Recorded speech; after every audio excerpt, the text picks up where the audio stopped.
Welcome to School and Around, a podcast hosted by Branching Minds, featuring prominent leaders, subject matter experts, and thought innovators with their perspectives on the current challenges facing K-12 education. I am your host, Larissa Napolitan, a former teacher, instructional coach, and a member of the Branching Minds team, here to lead conversations and to shine a light on phenomenal educators and those that are on a mission to transform our schools and the lives of students. Maybe you've been listening for a while, or this is your first episode. If you like what you hear, would you do us a favor by rating and reviewing us on iTunes? This is a fantastic way to tell us you enjoy what we are creating. Also, if you want more MTSS resources, sign up for our weekly newsletter using the link in our show notes, and check out our website for all the blogs and guides you would ever need about MTSS.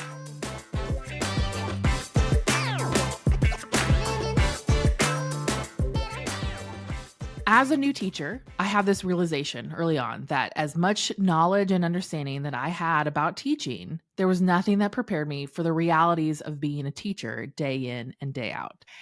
Today, my guest is Michele James, who is a former instructional coach and is now a part of our Branching Minds professional services. And she's here to chat with me about what it means to support new teachers and how we can help them with implementation of MTSS. So welcome, Michele. Thanks so much, Larissa. I'm excited to be here. Well, you and I have similar experiences being instructional coaches, working with new teachers. So I figured you were like a great person to talk to about this. Yes. And you having been in districts supporting them sort of in their implementation of MTSS, I think this will just be a really great conversation around this. Yeah, this is So near and dear to my heart. yes, exactly. Well, and that was actually one of my favorite parts of being an instructional coach is working with new teachers, because I had great people when I was a new teacher, and so I always like to pass that on. So I first want to just kind of like dive in. You know, we were talking before we started recording a little bit about our memories of being first year teachers and even just like our experiences. And I would love for us to just talk a little bit about the foundational elements that help new teachers and supporting them in the most critical ways, whether that be within implementing MTSS or just being a new teacher. What have you seen as being really critical to help support new teachers? That is a really great question. And I will say, as someone who led new teacher orientation in my district, one of the things that I focused on initially was just building community with new teachers. It's the same thing we do for students, right? When they come walk through our school doors on the very first day, we start with building community. So that is really important to make sure that they feel surrounded by support, whether it be a mentor or a coach or their building leader or their teammates. And then each other, because new teachers need to be able to lean on other new teachers as well, because they're all walking the same path at the same time. They already have something in common. So for me, community and putting those supports in place, I think, is what sets a new teacher up for success.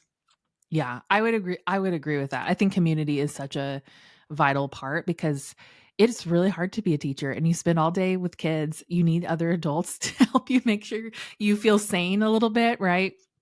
And then having those people that can help coach you. I think as a new teacher, there's so many things that you can learn in textbooks and you can learn in teaching labs, and maybe you're a new teacher and you've had that, or you were a student teacher and you had that cooperating teacher. But when you have your own classroom and that's your responsibility, oftentimes it's very overwhelming going into a school year and you're learning so much. It's like drinking out of a fire hose. I always felt like just exhausted most of the time as a first year teacher because there was so much I was learning Yes. as I went. So it's good to have that community and that support. I know that you and I both have experience with this, but could you talk a little bit about what your experience has been about helping those teachers initially get into community and maybe what your districts that you have worked with have done to help them sort of orientate them around the work of being a teacher? Sure. One of the things that we did initially was we always bring in all of our new teachers together in the beginning of the school year before the school year starts. And I did a lot of reflecting after that first year because there's so much information, as you said, drinking out of a fire hose, that teachers need to know to hit the ground running. And what we decided to do is we really flipped new teacher orientation around because it was so much sit and get, right? And then people started to just feel that overwhelming feeling. And we really turned it into more of a fair atmosphere. Like if you think about like a job fair, and we set up tables around the perimeter of the room, and then teachers could come in and make personal connections, whether it be with personnel or they met their instructional coach or they spoke to the special education department, or they were working on setting up their payroll or buying new swag. So we brought them in and allowed them to have those personal conversations and make connections immediately with various people in the district. And that was one way where we really tried to build community.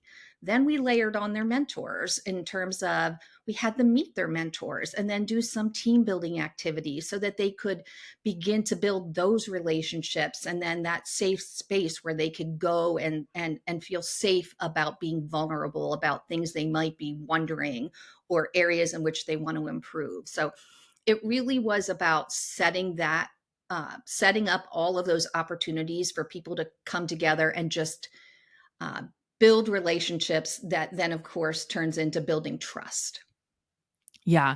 Well, and I like how it feels a lot more like casual and not as much, this forced stiff environment. And Mhm. so, and I also think like leading with relationships rather than those long meetings where you give them paper after paper of information and they are truly drinking out of a fire hose and they're exhausted because that's a lot of information to throw at a teacher or someone new.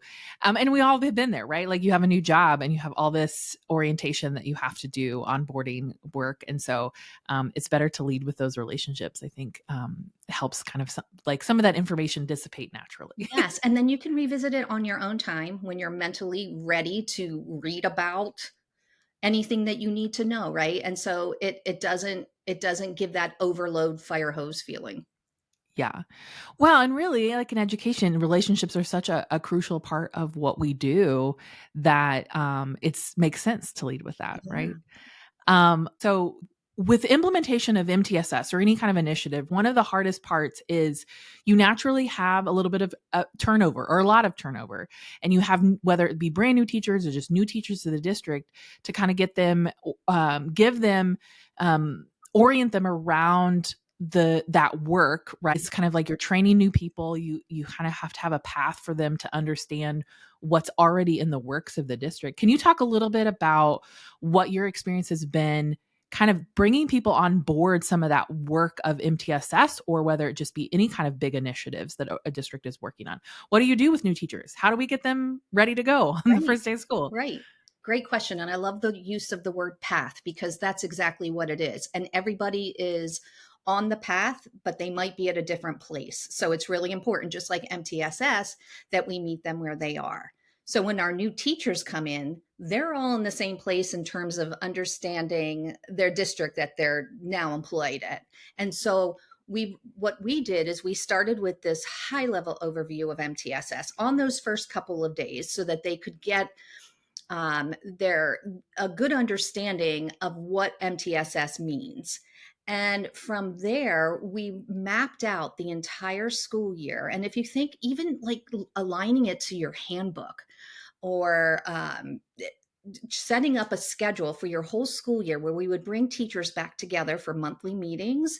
And one of the items would be to better understand whether it be differentiated instruction or workflow or how we align our interventions with student needs. So those topics were slow dripped out through the school year, and we anchored everything really in that handbook work so that we could have those conversations and always revisiting because that's what sustains. And so that's what we did with new teachers. And when we think about other teachers that perhaps are coming from other districts into and then joining a new school district, but they might be seasoned teachers, there's still going to be adjustments that they need to make as well. Yeah. And so I am really a proponent of teacher voice and choice when it comes to professional learning so that teachers can sometimes choose their own path to learn what it is that they believe they need to know and better Yeah. understand. Well, and I think giving that orientation of whether just of like, here's the process that we follow in our district. Here's the people that you go to. Here's what happens when you need to support a student. I think having all of that kind of foundational work, laying that foundation that everybody else in the district might have, lays the groundwork for them to sort of build on their knowledge. I think especially for veteran teachers who are new to the district, you want to give them, hey, here's what MTSS looks like in our district. You may already know what it means, but here's how it works, for us, because every district is a little bit different, right? Your local context looks different. The screener that you use in your school may be different than elsewhere. And so you want to make sure that they have that understanding going into the school year. And I think especially with new teachers, because I think MTSS is kind of sometimes a footnote in pre-service programs. It's a fairly newer framework. I know that when I was in school 20 years ago, I Brave. didn't really understand. I just gonna put it out there. But I didn't really understand MTSS until I was in a district that utilized it. And even then, as a newer teacher, sometimes it applied to me, sometimes it didn't. And so I needed to understand what that meant before I could see what that meant for my classroom, what that meant for supporting my students. And so I think laying that groundwork is really essential. And I like how you talked about like the drip throughout the year, really having a scope and sequence, kind of like any other curriculum. Here's what happens. Here's where we're going to learn all of these things, and know that implementation like this takes time. A brand new teacher isn't going to perfectly implement their aspects of MTSS in their classroom the first year. Like it's going to be ongoing, continuous learning and continuous improvement. Much like for anybody, Exactly. at any point in the MTSS implementation. Yeah, we have to be very, very intentional about the scope and sequence, like you spoke about. I think there's some kind of statistic that a brain can handle 10 pieces of information, or like a 10-digit phone number. That's why phone numbers were made to only be 10 digits with an area code, because people could remember that. And we have to think about that when we're talking about MTSS and any new processes that we're expecting teachers to really carry out. They can only handle and be successful with a limited amount. And so we want to prioritize where to start and then map out where we're going. Yeah, exactly. Well, and you have to think about their certain responsibilities, right? Like a general education teacher versus a special education Mm-hmm. teacher versus, an interventionist or whatever role that they're in, really applying like what's the most important and building from there. Yes. So I do have a question kind of leading into some of this but I know that like as a new teacher, classroom behavior and building a positive learning culture is such a big part of like them learning how to do all of that on their own. Because before this, they walked into a cooperative teacher's classroom that maybe already established these things. But what aspects of MTSS do you feel like that are important to help new teachers understand going into things? Yeah, that's a really good question. I'm going to say that one of the things is teachers need to understand the behavior support system that's in place at their school. And so many schools use PBIS. So really understanding what PBIS means in in their school is critical, because they want to follow through on using the same kind of phrasing and the same kind of positive behavior reinforcement that students are used to, that maybe had in the previous grade. So I find that to be something that's really important. And then classroom teachers need to focus, or new teachers need to focus on that strong foundation, that tier one foundational understanding. And if they can do that, that will provide them with some success. And I will say that they should heavily lean on coaches, right? Coaches are critical. And then getting them out to do some observations and see how other teachers are managing those same kind of issues that maybe they're being confronted with. Yeah. Well, and we kind of talked about this a little bit at the beginning, like the place of coaching for new teachers. Like I can't emphasize that enough of like having sort of some structure. We talked about mentors and coaches and even buddy teachers for new teachers going into the school year, like establishing some kind of structure where they meet with their mentor, they have some coaches at their disposal, so that they have people they can go to learn a little bit more. Even just like, I know that in districts I worked in, it was an expectation that I, as the coach, went and observed new teachers and gave them feedback, whether formal or informal.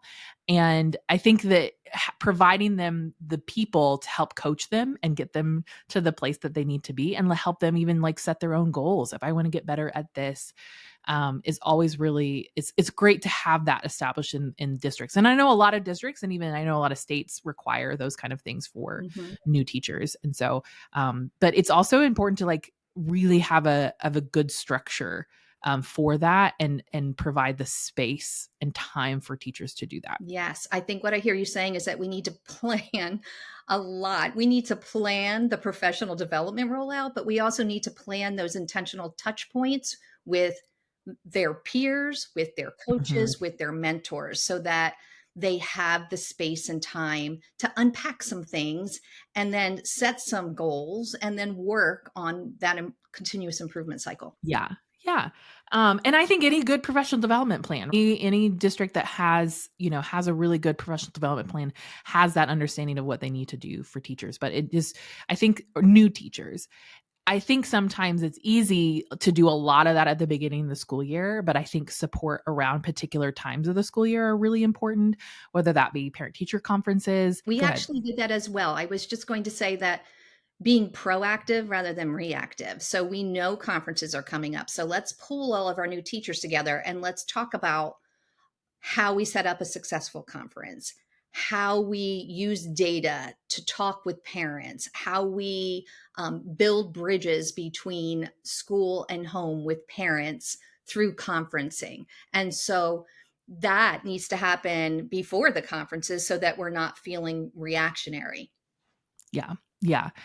Well, and this kind of relates to this, but a big part of MTSS is that collaborative nature, right? Having sort of whether it be meetings, team meetings, MTSS team meetings around like certain students. What do you think are the best ways to orient new teachers to that collaborative nature of MTSS? I think having them have a seat at the table is where we need to start. And they may feel hesitant at first because it's a new environment. It's a new kind of, if they're not used to having data meetings or student level or individual student meetings, we need to invite them in, and then we need to take that approach of sitting shoulder to shoulder and helping them together to better understand the process and how this all works. And so in the beginning it might be more modeling, but as they get more comfortable, we're going to ask them to start taking more of that leadership piece when they're talking about students. And so we need to slowly get them there. It might not happen immediately, and that's okay. Yeah. And I think also as well, I think that it can be really intimidating as a new teacher to go into a data meeting about a student, and you're looking about data from your particular class.